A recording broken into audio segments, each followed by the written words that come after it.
Hello, Dorna here. Welcome to my live chats. I want to give you a couple of hints and tips as to what to do during the day when you find yourself in an uncomfortable position within yourself. What to do to become a little bit more comfortable in your own skin. I let your imagination go wild as to when you might need that kind of hint and tip. Now, if you've been to my seat workshop, you know it was all about being connected to the earth, to be able to sit within your own pelvis and being present 100% completely. Now, it was a whole day, and I'm not going to mention the whole day here, but there are some areas that are, when they tense up within our bodies, they don't let the energy drop down. It's almost impossible. We kind of get excited, uncomfortable, annoyed, and all the energy stays up with no way of dropping down. Now, those are the key areas, some of the areas that I want to discuss with you. So, you're in a situation. All of a sudden, somebody said something that you have found annoying. What do you do first? Imagine that you're punching them? No, not good one, but not that. What would you do? First thing, you're in an uncomfortable position. What do you do first? Blame the whole world? Oh, get to that place? No. You look within. You look at what's going on inside. And I know many of you watching these videos, you do that already. But it's always great to have a reminder. The first thing you do is turning around and seeing, feeling without judgment. Without judgment. That's so key. Without judgment. What's going on inside? Where do you feel tense? Now, I'm going to give you the areas. These are the hints and tips I want to give you. There are 3 areas I want you to focus on this week or the next couple of weeks. So as long as you remember, paying attention to those.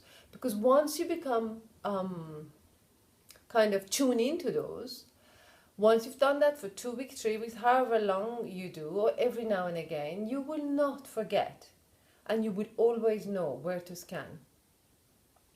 So one of the key areas is the junction between the neck and your head.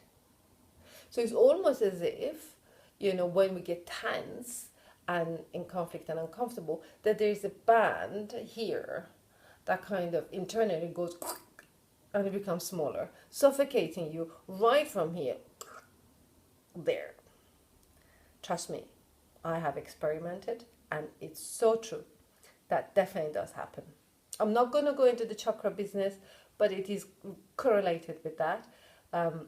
Whether that's the right place to use the word, I have no idea. But here is an area that you want to pay attention to. And if you look, you're also where the jaw joint is. That's also where it is. And it's also where the first couple of your vertebra of the spine are, just at the very base of your head. So from the neck to your head, here like that, it goes like that, it goes like that, all around there. And if my thumbs were very long, it would touch the base of my nose, somewhere here.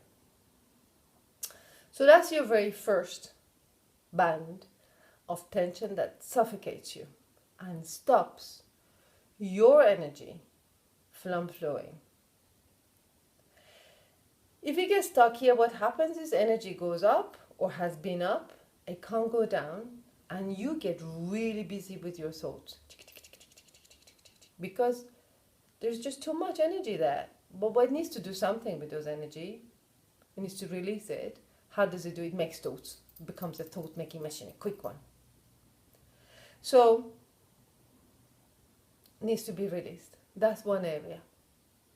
Another one that again is related to control and you not wanting to punch the person or say the wrong thing or act in a way that you will then feel guilty about or regret.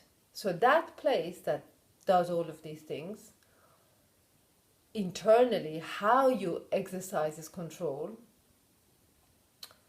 it's not necessary. You can exercise control without it. But what it does instinctively, totally unconscious behavior, is that you have another band here, from here, all around your collarbone, from basically your ribcage to your neck, that kind of junction, like that all the way up. Again, as if you've got that band tucked, not to say, because you know if you say that wrong thing, it's not going to work, it's not going to be good for you. You might as well then say that. So I think that's where it instinctively comes from. So that's another place that you need to look at to see, is it doing that? Is this area tightening? Is this area tightening? Can I loosen them? Is it possible to kind of open the band, open the, what do you call them? Yeah, open it. The word will come. Loosening it a little bit. And you will notice immediately your belly will find itself being a little bit heavier, your pelvis, your legs, because energy whoosh, is going to drop down. Because that's the bottleneck. That's the bottleneck. Another area that is worth looking at, and there are many, and I might in other videos mention other ones, is around your mouth.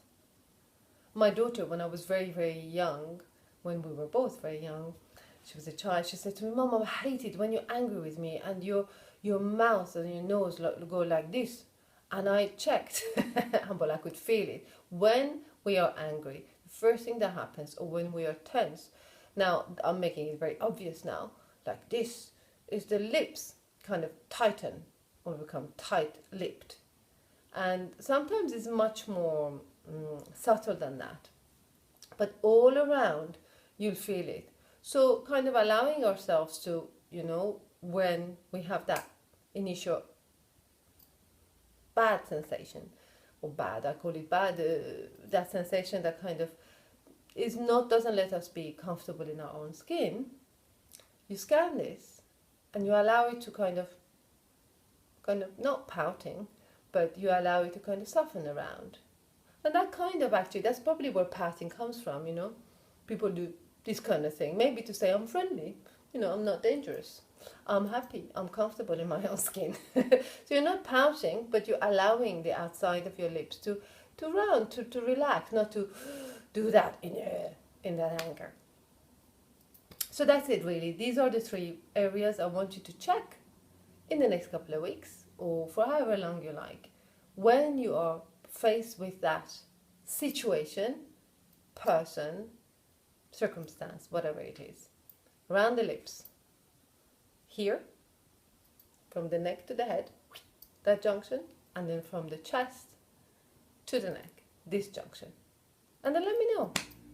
And I so hope that you'll find it as amazing as me, because when I do it, wow, all of a sudden this dark sky becomes blue again.